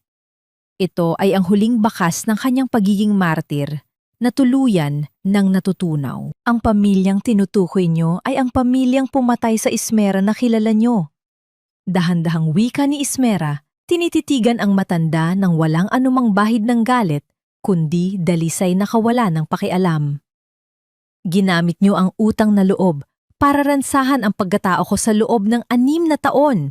Ngayong wala na kayong kapangyarihan, gagamitin niyo ang dugo ng mga anak ko para manipulahin ako? Kadugo nila ang ama nila, Ismera. Hindi mo ba naiisip ang magiging tingin ng mga bata sa'yo kapag nalaman nilang pinabayaan mo kami? Muling pagsusumamo ni Carmela, sinusubukang gamitin ang huling barahan ng pagkakasala. Mumiti si Ismera, isang ngiting puno ng pait at karunungan. Ang ituturo ko sa mga anak ko ay ang pagpapahalaga sa sarili. Ituturo ko sa kanila na ang pagpapatawad ay hindi nangangahulugang kailangan mong bumalik sa mga taong sumira sa'yo. Ituturo ko sa kanila na ang tunay na pamilya ay hindi nananakit, hindi nagnanakaw, at hindi nagtatapon ng kapwa sa ulan. Huminga ng malalim si Ismera. Inabot niya ang isang puting sobre sa security guard na nakatayo sa kanyang tabi. Ibigay mo yan sa kanya. Tiningnan ni Carmela ang sobre nang may pag-asa sa kanyang mga mata. Salamat, Ismera. Alam ko namang mabait ka. Huwag kang magpasalamat, putol ni Ismera. Ang laman niyan ay sapat lamang para sa isang maliit na paupahan at panimula sa probinsya, malayo sa Maynila. Hindi ko yan ibinibigay dahil karapat-dapat kayo. Ibinibigay ko yan para wala na akong anumang utang sa inyo, maging ito man ay utang ng konsensya o utang ng nakaraan. Mula sa sandaling ito, wala na kayong mukhang ihaharap sa amin, tapos na ang kwento nyo sa buhay ko. Dahan-dahang isinara ni Ismera ang kanyang payong. Hinayaan niyang ang malamig na ambon ng umaga ay dumampi sa kanyang mukha. Tila ba hinuhugasan nito ang huling alikabok ng hapis na dala ng mga madrigal. Nang walang pag-aalinlangan at nang hindi lumilingon, tumalikon si Ismera at naglakad palayo. Ang bawat hakbang niya ay magaan. Ang bawat hininga ay malaya. Ang tanikala ng maling utang na loob ay tuluyan ng naputol. Sa di kalayuan, malapit sa isang puting sasakyan, nakatayo si Dr. Mateo Rivas. Nakasuot ito ng simpleng sweater. Ang kanyang mga mata ay naglalayag sa paghanga habang pinapanood ang babaeng nagtagumpay sa sarili nitong laban. May hawak siyang isang puting rosas, isang simbolo ng bagong simula at dalisay na hangarin. Handa ka na bang umuwi? Tanong ni Mateo nang makalapit si Ismera. Ang boses nito ay parang isang himig ng kapayapaan na matagal nang hinahanap ng puso ni Ismera. Oo, Mateo. Sagot ni Ismera. Isang tapat at totoong ngiti ang sumilay sa kanyang mga labi. Handa na akong magsimula ng buhay na ako naman ang bida. Dahan-dahang inabot ni Mateo ang puting rosas kay Ismera. Sa isang mabilis, ngunit napakamakahulugang sandali, ang kanilang mga daliri ay nagkadaupalad. Ang init ng kamay ni Mateo ay tila isang pangako ng proteksyon at tapat na pag-ibig na hindi kailanman naramdaman ni Ismera noon. Isang banayad na titig ang namagitan sa kanila. Isang pag-uusap ng mga kaluluwang parehong dumaan sa bagyo at ngayon ay nakatagpo ng kani-kanilang kanlungan. Sumakay sila sa sasakyan habang ang araw ay unti-unting sumisilip sa likod ng mga ulap sa Tagaytay. Ang nakaraan ay naiwan na sa labas ng gate, kasama ang putik at pait na hindi na kailanman magbabalik. Ang sariwang hangin ng Tagaytay ay tila isang banayad na haplos ng kalikasan nagdadala ng amoy ng basang damo at mga bagong bukaskas na bulaklak. Sa malawak na lupain ng Valdez Wind Farm, ang bawat pag-ikot ng dambuhalang turbina ay tila isang malaking bentilador na nagtataboy sa huling bakas ng alikabok ng nakaraan. Isang taon na ang lumipas mula nang maganap ang bagyo sa Quezon City. Ngunit ang bawat alaala ng gabing iyon ay tila naging mga pahina na lamang ng isang lumang aklat na hindi na kailanman muling bubuklatin. Mula sa balkonahe ng rest house, pinagmamasdan ni Ismera ang kanyang dalawang munting anghel. Sina Elara at Emeline ay masayang nagtatakbuhan sa berdeng damuhan. Ang kanilang mga tawa ay tila mga kampanilya na nagbibigay ng buhay sa tahimik na burol. Wala na ang maputlang mukha at nanginginig na katawan dahil sa lagnat. Ang tanging makikita ngayon ay ang namumula nilang mga pisingi at ang ningning ng kalusugan sa kanilang mga mata. Napanghiti si Ismera habang hinahaplos ang kanyang buhok na marahang nilalaro ng hangin. Napagtanto niya na ang pagpapatawad ay hindi isang mabilis na pangyayari, kundi isang mahabang proseso ng pagpili sa sariling kapayapaan. Pinatawad na niya ang mga madrigal, hindi dahil karapat-dapat sila sa kanyang habag, kundi dahil ayaw na niyang bigyan pa ng puwang ang puot sa kanyang puso. Ang pagpapatawad ay ang huling susi na nagpalaya sa kanya mula sa madilim na kulungan ng nakaraan. Nabalitaan niyang si Renzo ay nagtatrabaho na bilang isang ordinaryong ahente sa malayo, habang si Doña Carmela ay namumuhay ng payak sa probinsya gamit ang maliit na pondong ibinigay niya. Si Lourdes naman ay nahaharap pa rin sa mga kaso sa Cebu. Hindi na sila bahagi ng kanyang mundo. Sila ay mga anino na lamang na tuluyan ng nilamon ng liwanag ng kanyang tagumpay. Napakalalim yata ng iniisip ng aking chairman. Isang malambing na tinig ang bumasag sa kanyang pagninilay. Lumapit si Dr. Mateo Rivas, dala ang isang makapal at mainit na shawl. Dahan-dahan, taglay ang matinding pag-iingat at respeto, ibinalot niya ito sa mga balikat ni Ismera upang protektahan siya sa malamig na simoy ng hangin. Nanatili si Mateo sa kanyang tabi, hindi lumalampas sa hangganan, ngunit sapat ang lapit upang maramdaman ni Ismera ang katapatan ng lalaking ito. Iniisip ko lang kung gaano kalayo na ang narating namin, Mateo. Mahinang sagot ni Ismera, isinasandal ng bahagya ang kanyang ulo sa balikat ng doktor. Salamat sa hindi pagbitaw noong mga panahong ako mismo ay handa ng sumuko. Hinding-hindi kita bibitawan, Ismera. Bulong ni Mateo. Ang boses ay puno ng pangako. Saksi ako sa iyong pagbangon, Ismera. Mula sa putikan hanggang sa mga bituin. Isang karangalan ang makasama ka sa bawat hakbang. Dahan-dahang inabot ni Mateo ang kamay ni Ismera at sa pagkakataong ito, hindi na nag-atubili ang babae. Hinayaan niyang maglapat ang kanilang mga palad, isang pagdaop na puno ng pangako, respeto, at isang uri ng pag-ibig na hindi humihingi ng kapalit, kundi nagbibigay ng lakas. Ang init ng kamay ng doktor ay tila isang gamot na tuluyang nagpahilom sa huling sugat sa puso ni Ismera. Mama! Tito Mateo! Halina po kayo! May nakita kaming tutube! Sigaw ni Emeline habang kumakaway mula sa gitna ng mga bulaklak. Tito Papa Mateo! Bilis po! Dagdag ni Elara, na naging dahilan ng panandaliang paghinto ng tibok ng puso ni Ismera sa sobrang galak. Ang tawag na iyon ay hindi itinuro.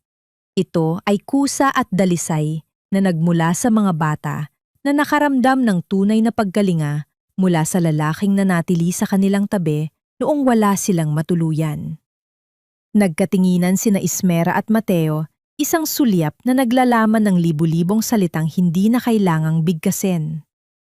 Sa bawat ngiti ng mga bata, nakikita ni Ismera ang bunga ng kanyang pagtitiis. Ang bawat luhang pumatak sa maalikabok na bodega at sa malamig na kalsada ng Quezon City ay naging hamog na ngayon ay nagpapataba sa kanyang bagong buhay. Napagtanto ni Ismera na ang tunay na tagumpay ay hindi nasusukat sa bilyong piso sa bangko o sa dambuhalang gusaling pag-aari niya. Ang tunay na yaman ay ang kakayahang yakapin ang sariling mga sugat at gamitin ang mga ito upang maging mas matatag na ina at mas mabuting tao. Ang pagpapatawad niya sa mga madrigal ay hindi nangangahulugang kailangan niya silang muling tanggapin. Ito ay ang formal na pagsasara ng pintuan upang hindi na sila muling makapasok at makapanakit. Sa ilalim ng dahan-dahang paglubog ng araw, sa abot tanaw ng Tagaytay, ang kalangitan ay nagkulay kahel at lila.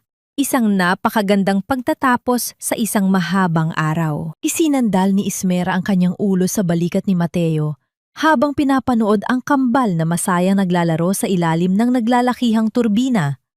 Ang bawat pag-iikot ng hangin ay tila bumubulong ng isang mahalagang aral.